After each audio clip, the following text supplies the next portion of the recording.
Hello world, this is the first of many videos of the Accelerated Computing with CUDA C, C++ for AI YouTube/X.com series. I am John McDonald and I'm excited to kick off the series, which starts right here in our own brains. And I've got this AI generated depiction of our brain's neural network.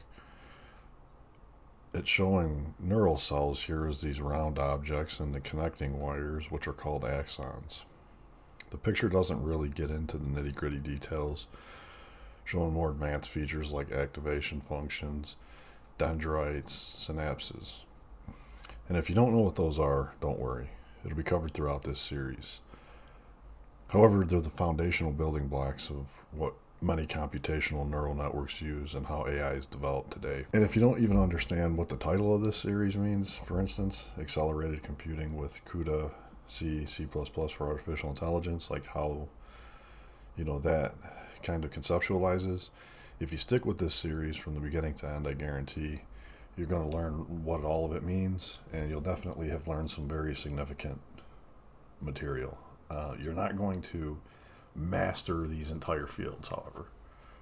And so I'd also like to briefly cover the table of contents of this series and how it's structured and how it will be throughout all of the presentations. First, these are not really in a concrete order, being 1, 2, 3, and 4.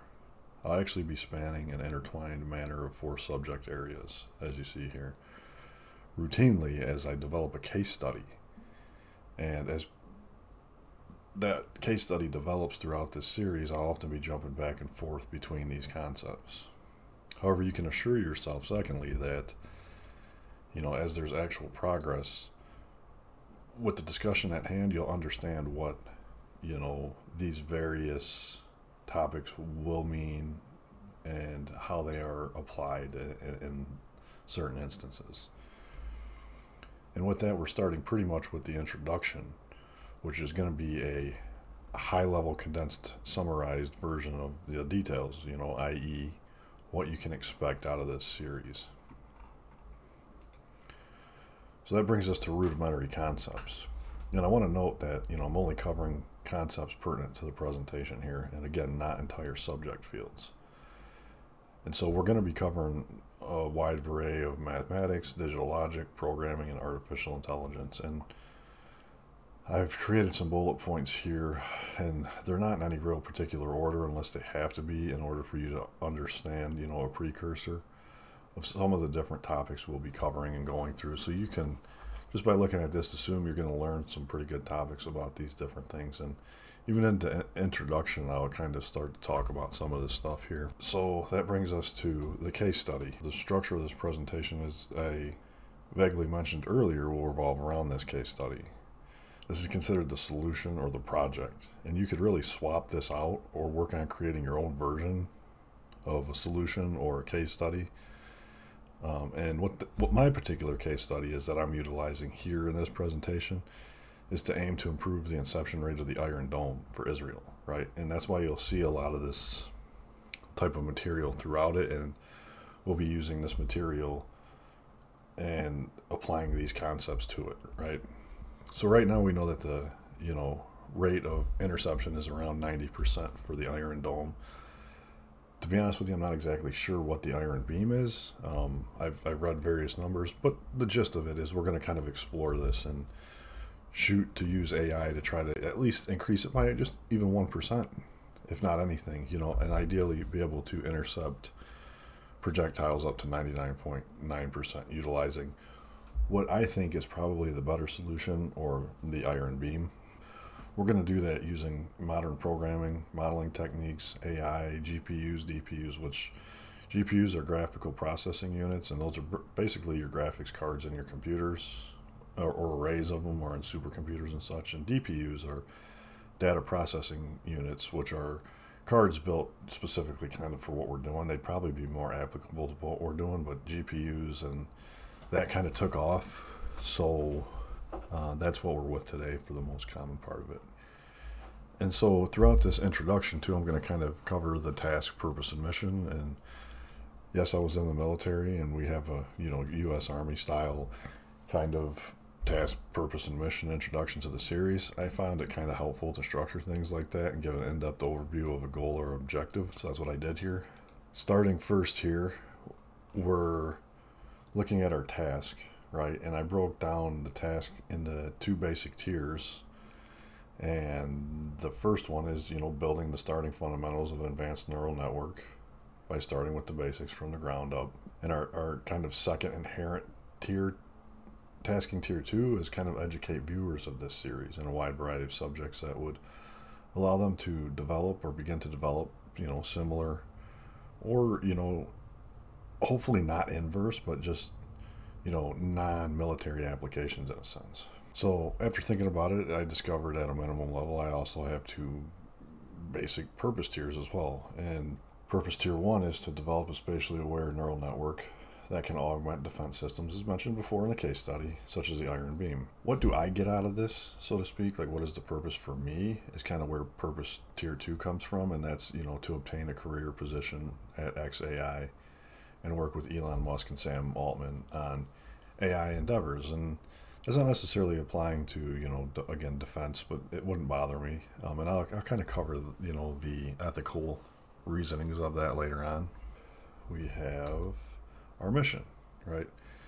And so that kind of covers the 5 W's. It's a simple who, what, when, where, why suggestion on how to structure a mission taken from the U.S. Army. And so the mission is, of this presentation is sort of targeted to pretty much, as I say at the end there, whoever is willing. I mean, pretty much anybody willing to watch this for the most part.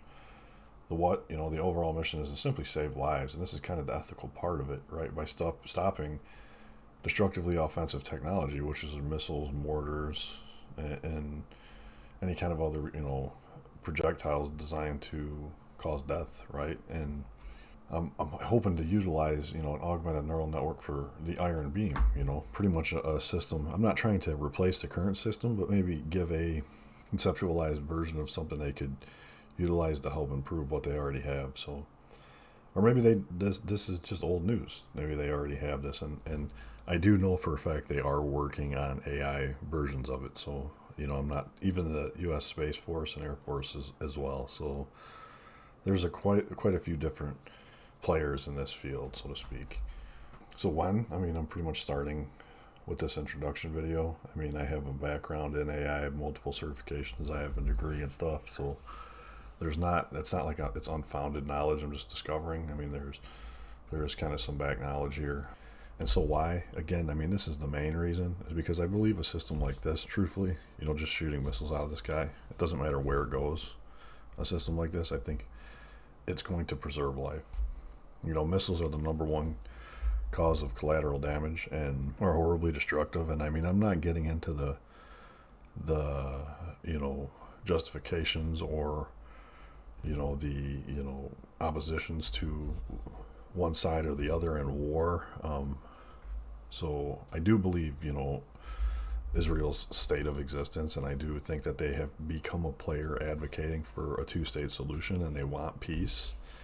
And which is why, they develop their defensive technologies and stuff like that. And so that's why I've chosen them, because I feel like I can be somewhat of an asset to help them protect themselves, which anybody has a right to in this planet, right?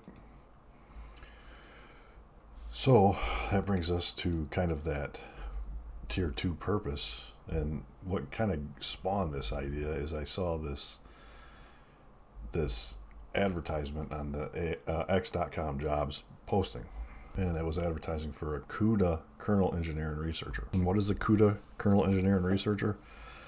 It's basically someone who writes and researches computational functions, which I've been doing my entire life for the most part. Of course, I'm going to cover that in greater detail, and it's a main concept that's developed upon consistently throughout this entire series, to be honest. And we're going to be ranging from things on, how to create these functions from scratch to not reinventing the wheel, covering what techniques are out there to kind of select and measure algorithms you're going to need. And, I'm also in this introduction, going to briefly cover what CUDA is.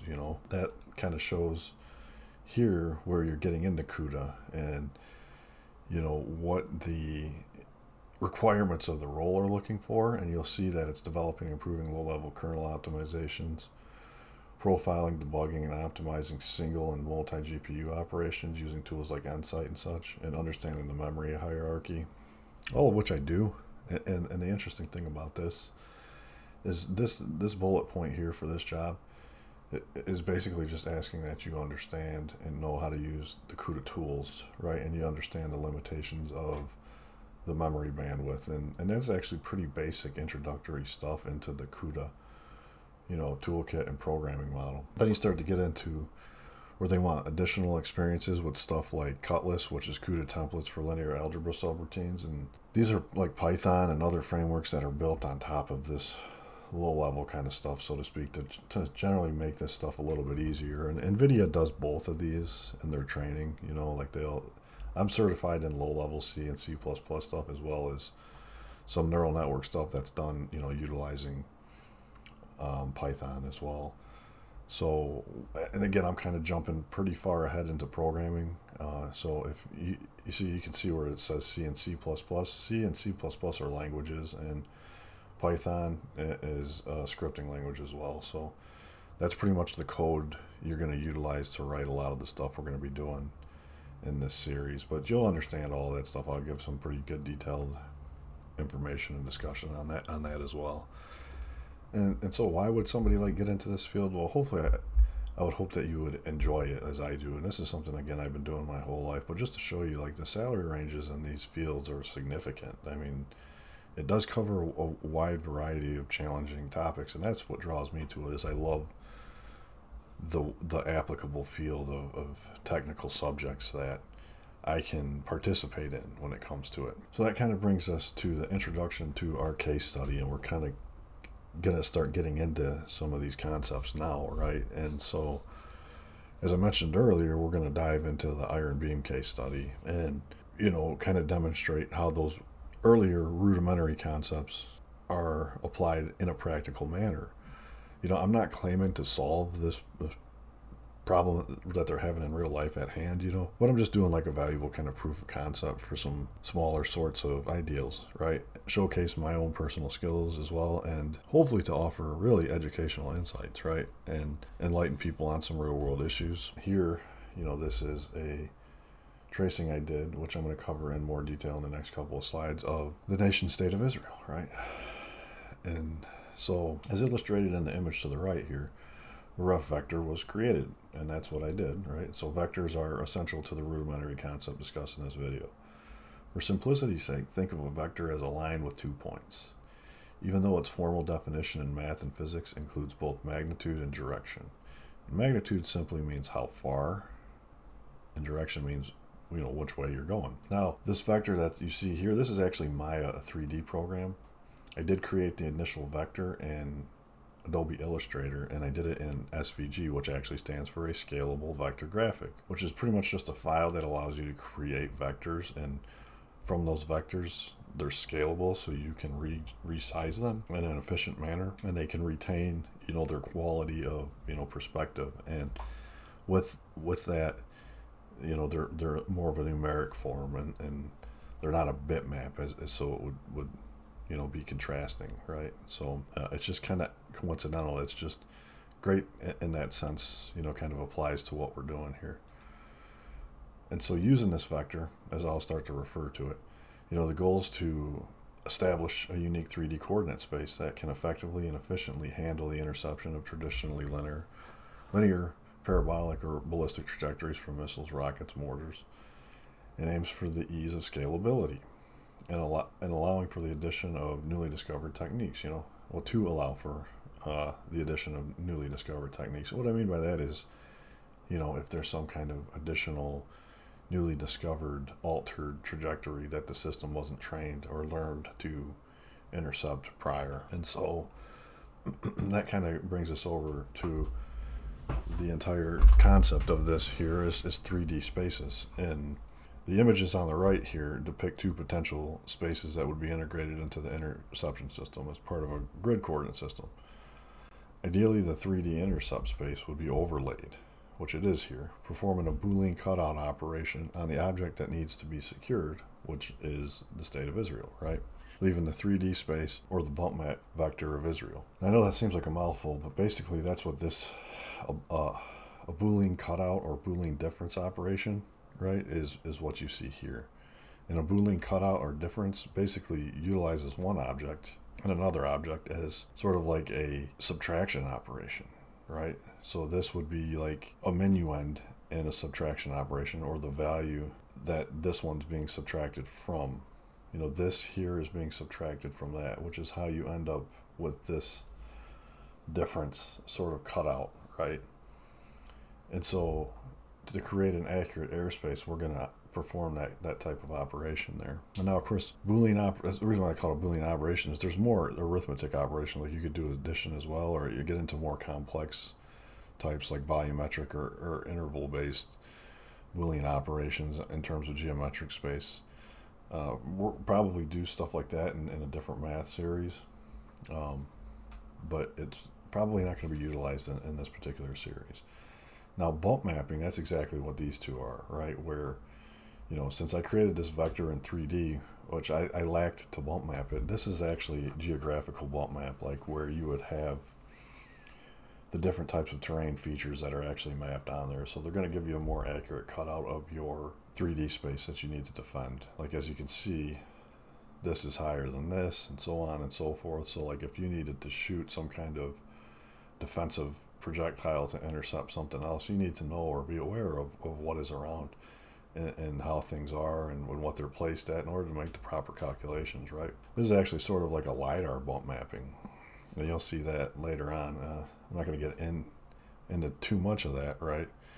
And this is kind of why I'm showing that this is floating above the state. However, you know, as time permits, I'd actually like to create a video, like a 3D animation showing this entire sort of concept play out, so to speak. And then throughout the series, we're going to get into some stuff here, some more mathematics, and this is kind of like the pathway, so to speak, in a sense, but it's not finite, so don't really expect that we're just going to go calculus, integrals, and so on. We are going to be bouncing around, and today I'm actually going to cover some line shapes, terminology, but I'm going to be doing that throughout a lot of it with terminology, right? I don't think I touch on any Boolean algebra, but we're going to cover some vectors and matrices today. Kind of avoiding calculus today. There's not much in there except for, you know, maybe talking about parabolic curves and taking a derivative for a rate of change. And known relative algorithms, like for instance in calculus, you know, you're going to have gradient descent. For linear algebra, to kind of formulate an upper triangle and get like solutions and things like that. And if you think of something like, you know, Minesweeper, so to speak, you could use things like Gaussian elimination to be able to, you know, get a divide between your solutions, so to speak, so you can choose which one is what you're looking for. And then, you know, K-mapping, you know, in terms of Boolean algebra. But we'll get to those later, and that's what I mean by known relative algorithms. And so here we are. We're starting with, you know, line shapes and terminology and the mathematical basics. And what I mean by basics, okay, is the level of knowledge required to understand these topics. For instance, I'm going to cover vectors, even though that exceeds the typical level of, you know, basic arithmetic. The idea is I'm aiming to provide enough information to simply, you know, provide like a concept of the basic level without, you know, having to know advanced usage or operations is what I mean. Like, so I'm going to give you the basics of like vectors, for instance, you know, or I'm going to avoid, you know, their complex usage and algorithmic procedures on how to like solve those equations. I'm going to tell you what those equations are and what they're used for. And then we'll get into that other more advanced stuff later on down the road. So for instance, starting with a vector, you know, because I've been describing it and talking about it the entire time. I mean, this is the simplest way in its representation, is it's usually just an arrow, right? And as it said before, it has both a magnitude, it's a quantity with a magnitude and a direction, right? And the quantity is actually what we would be representing in a matrix, and that has two values, and I'll show you that later on. But this here is a vector.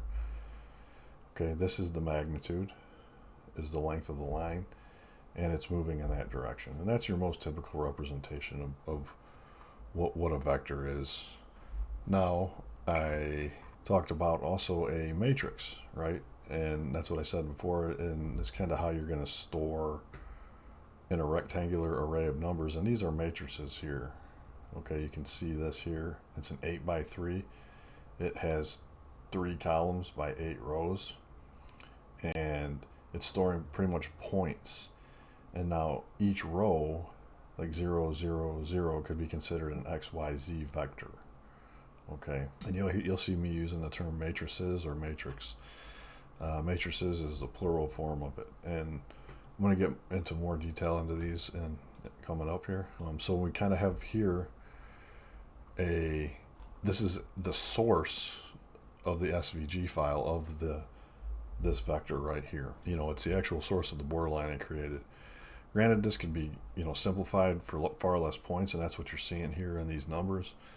Nonetheless, it's going to kind of help explain vectors and matrices, so to speak, and what an open versus closed vector is, and how that's different than that arrow-esque style vector I showed you earlier. So these are considered floating point numbers, which you see here, the decimal, and like 8.41, to 23.85, 1.77 to 5.02, and so on and so forth. So it's giving you, like I said, a line between these 2 points, right? And so that is your magnitude. That is actually, you would consider that this is one large matrix, but each inside these are your vectors.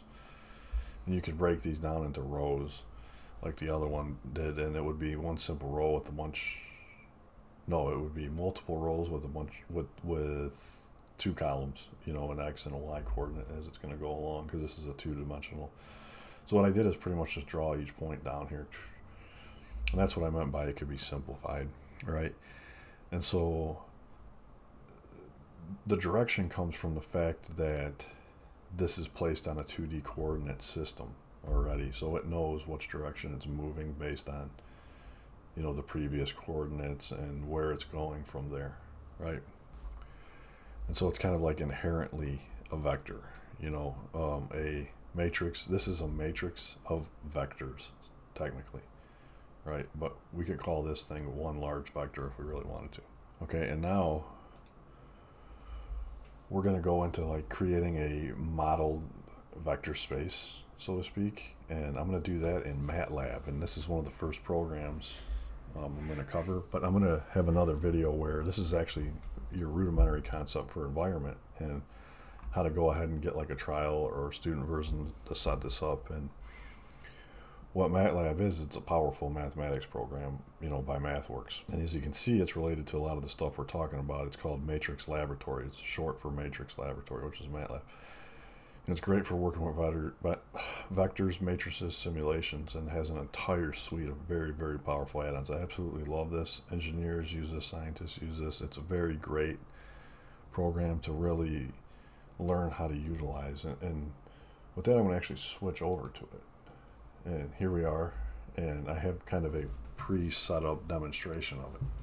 Okay, and this is what's called a live script, and as you can see, you can have multiple tabbed versions of it here. You also have this command window, and you have an output window, and this is MATLAB, right? Let me show you, just for instance, if you wanted to like define a vector, you could do so like this. Vector 1 equals, and here's your quantities,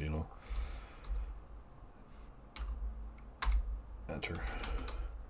We'll do that. We'll have another one called vector 2, and we'll do 1 and 1.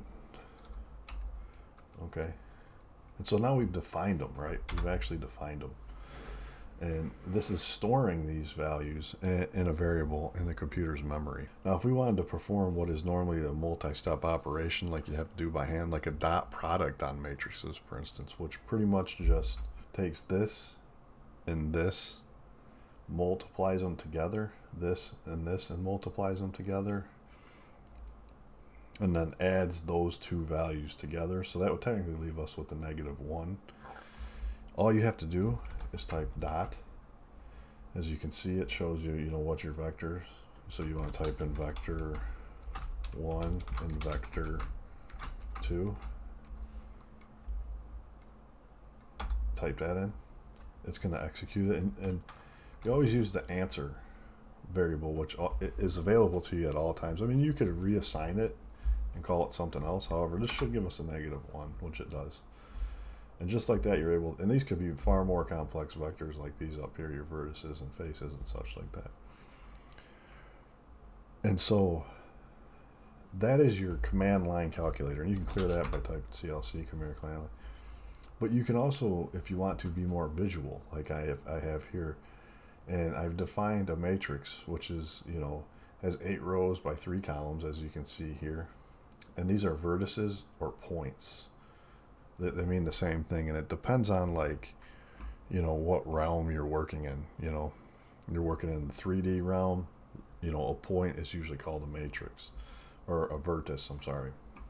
And in the mathematical world, a vertex is usually called a point, right? And so let me go ahead and bring up the 3D representation of this. And so, as you can see, I've built this cube here, which we are going to use cube structures throughout this entire series. And so how I built this cube structure is I've used 2 matrices with vectors in them. And see, as you see, I've labeled V1, which is vertex 1. That's where your point is, which is actually vector 1, so to speak. And vector 1 is comprised of these vertices, or these points. Okay.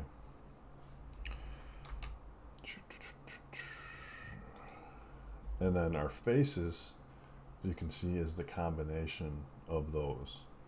And those are also stored in sort of a vector format inside of a matrix, right? And what's cool about this is you have to hit run in your live editor thing in order for this stuff to operate, and it actually runs your code. This is very basic scripting code. This is more along the lines of what we're going to see with Python.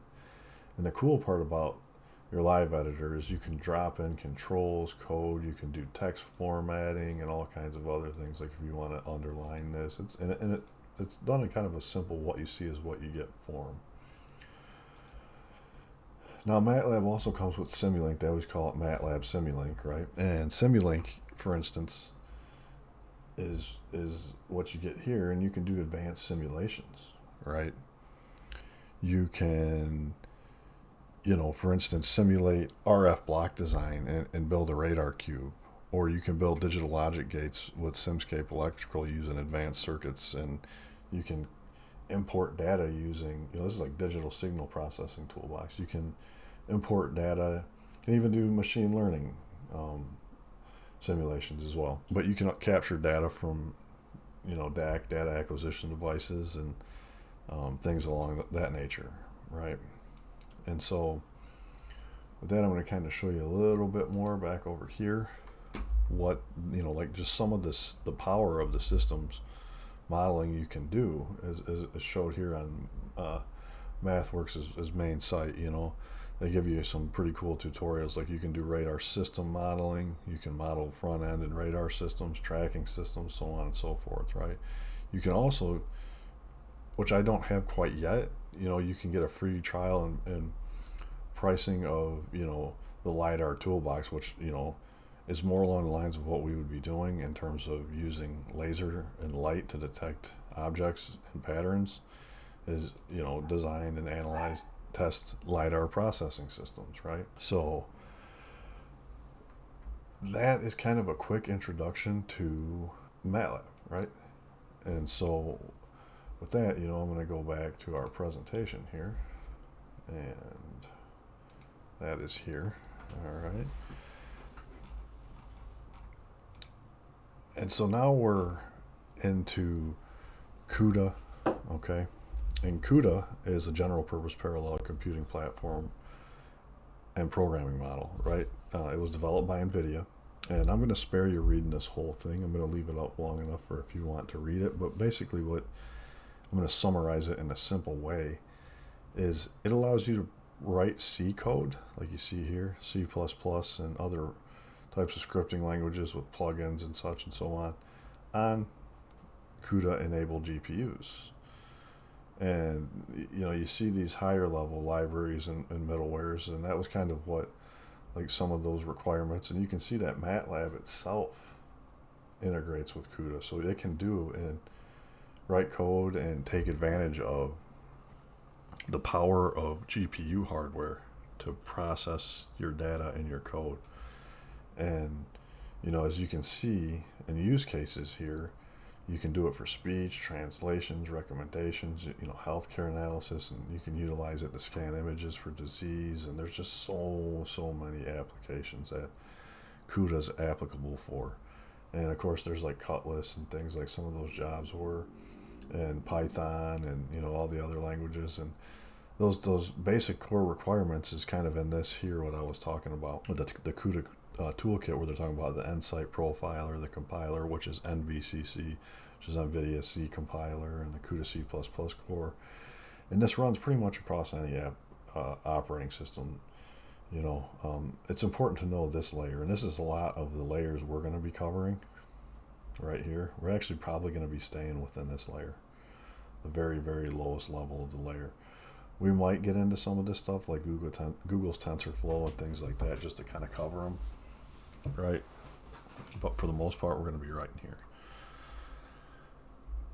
Okay, and then kernels, as the job said, specified, writing kernels. And I do apologize, we're starting to kind of get a little technical here quickly into programming. This is what is C or C++.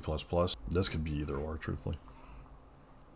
And what a kernel is basically just a function, right? This is a kernel here, and it's defined in this global space because it's not going to be processed in the CPU. It's actually going to be transferred over and run, like you see here.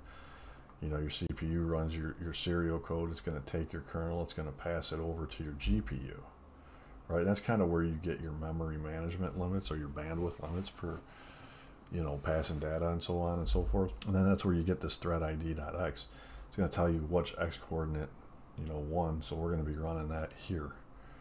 That particular kernel is going to be run here. It's actually going to iterate. It could iterate as well, So I'm not going to cover this grid layout structure, but this is essentially how we're going to develop our 3D cube for programming as well. And then as you can see here, you have sort of like this sort of invocation vector, so to speak. And it pretty much tells you like what thread and how many threads to run it on, right? And what this is doing is pretty much just adding vectors together. It's taking these three and it's adding them together, and which is cool because, as you saw, with matrices and vectors, they're pretty grid and square oriented. So when you have a large amount of data that you need to process quickly, you can spread it across all of this versus running it in this serial mode, right, so to speak. You're still going to use your CPU as sort of a controller, but you're going to offset all this, very square data that you need to deal with, which actually is going to coincidentally be a lot of what we're dealing with too. So let's move on to the next one. And the best thing is, if you really want to just jump ahead of this, is to go to the official CUDA C programming documentation from NVIDIA. They have a great tutorial on all this stuff, and I don't think you can learn any better, aside from taking the certifications as well. Okay, so now kind of getting into these vector spaces and cubes again, right? And I'm going to show you here, which I called cubed. Vectors and 3D spaces are great data structures for advanced volumetric applications like the case study we're dealing with, creating a defendable airspace. It translates easily into advanced parallel computing techniques, as I just showed you, which this here is what's called a tensor processing rectangle, which you can utilize, in this structure to do a variety of different things. So for instance, we could translate, this particular slice of this airspace to be processed here, or wherever we're going to deal with it. Even more so, we could use some of these MATLAB created structures like this particular thing here, which is called a radar cube, right? Which uses another similar cube structure to store time sampling, input, receive channels and pulse numbers of, radar signals. And it's using, like I was showing you earlier, like how we're created a face here, and this is a face, and it's utilizing each portion of the face and rows and columns and things like that to store particular data. So you could capture that kind of stuff here, formulate it here into this structure and then process it here in this structure. And that's what we're going to do. And the cool part about that is you can use another GPU as well to take this and process it as a neural network if you wanted to, or process a neural network in here. But I'm not really a big fan of trying to make all of your stuff do one thing. So, we can have multi-parallel kind of things going on at the same time. And so now we're going to get into like a basic neural network. Just a quick overview of what it is. I'm not going to get into super complex stuff and what a layout of one is, and kind of like what an activation function, or a CUDA, which an activation function can be a CUDA kernel, and they are, and that's kind of like what I'm talking about. We can have a neural network which has specific activation functions, and then we can have another neural network like you see here in another cube, pre-processing data, for instance, right?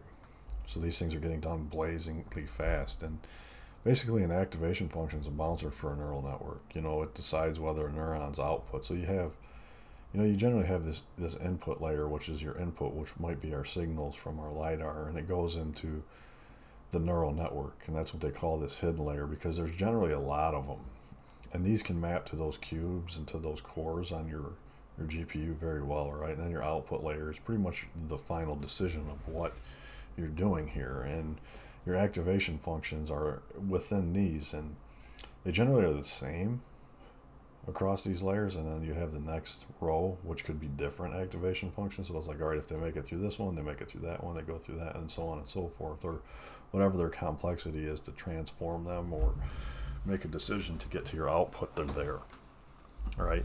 And there's a lot of different, like it says, complex patterns and activation functions like ReLU, rectified linear unit, sigmoid, time, all that stuff that can be used. And we'll be covering those. I mean, that goes a little bit above the scope of, the introduction video, but that's kind of, a very broad level view of what a neural network is, okay? And so one actual model of a neural network that we'd be looking at as well would be a GAN, which stands for Generative Adversarial Network. And while it's not an offensive defensive network, right, the best thing is to show is this visual representation of it. It's actually two networks, right? It's one which they call the generator, and another that's a discriminator. And the discriminator chooses basically kind of as your binary, result. And your generator is what I'd call like your offensive one, and this would be like your defensive one, like determine your decision, yes or no. Okay. And so like your generator, right, for instance, this would be the one that would be generating a wide variety of missile trajectories, things you need to intercept, things like that. And your discriminator would be the network, or the neural network, that is utilizing all the different kinds of techniques we're going to build to make the decision on what it's doing, right? Okay, and so that's kind of why I label it offense, defense. I think it's a little bit more applicable to our case study, because generator, discriminator, or GANs a lot of times are utilized to, detect fake content, like it showed in this particular visual representation. Like they want to see, hey, is this a real face? Is that a fake face? Is, for, I guess, more detective type work, so to speak. Okay, now we're getting into some math terminology, because you're going to see this a lot with like some of these trajectories. For instance, like a ballistic coefficient. And a coefficient is just a numerical value used to multiply a variable in an algebraic expression. And like you see, that's exactly what you see here. And I did this in MathCAD. It's another modeling program we'll be using, and I'll show you how to get to that and get that set up. And it just makes kind of explaining your math easy.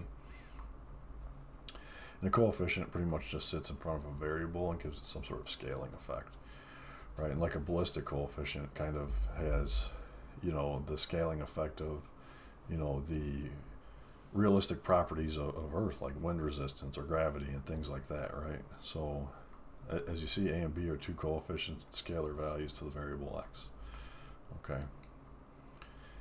And now we have a line, right? And this is where we're starting to get into some of these trajectories. And a line, this is mainly more or less for, the iron beam, because a beam would be in a line.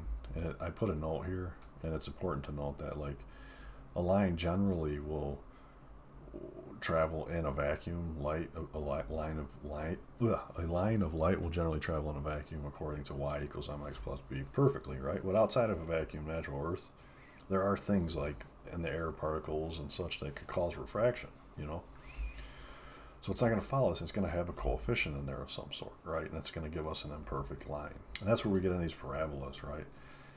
And even a projectile doesn't follow a perfect. It can be pretty close because it's given assistance, but still it's going to have some wind resistance. It's going to have some things like that. And that's why you get, even with the parabola, you start to get these coefficients in them, right? And that's what causes these changes here, okay? And we'll be dealing with this type of curve mostly for like an advanced variance, for projectile equations. Again, like I said, featuring ballistic coefficients and stuff, okay? And now we're getting to polar coordinates as well, because that's going to cover some more advanced guided trajectories, like if something was spiraling in a uncompressed way. And I'll show you that here shortly, exactly what I mean on that, as kind of like an advanced way to avoid detection, right? And then we start to get into like a polar coordinate grid. And a polar coordinate's a little bit different than a Cartesian in that it gives it an angle, right? And so that's what theta means, is your angle at which something's rotating along, and your radius is pretty much your magnitude, and that's your polar coordinate, right? And so a lot of times you'll see that those are represented when you get into that by parametric equations, okay? And in a parametric equation, you just have a parameter. That's all they are. Like in this one, for instance, these are just two random parametric equations. Your parameter is time, t, and then here your parameter is cosine, right? I mean, you could even say cosine of theta is your parameter in this one, okay? And here we go in the spiral, and that's exactly what I was talking about. And I want to show you here on this where is, so a spiral, right? And that's kind of what I was talking about with that polar coordinates. That's how these are generated. And this is a cool animation because it gives you a vector as well, right? As you can see, the vector r, and this is starting to get into calculus, right? This is where we're dealing with something with respect to time.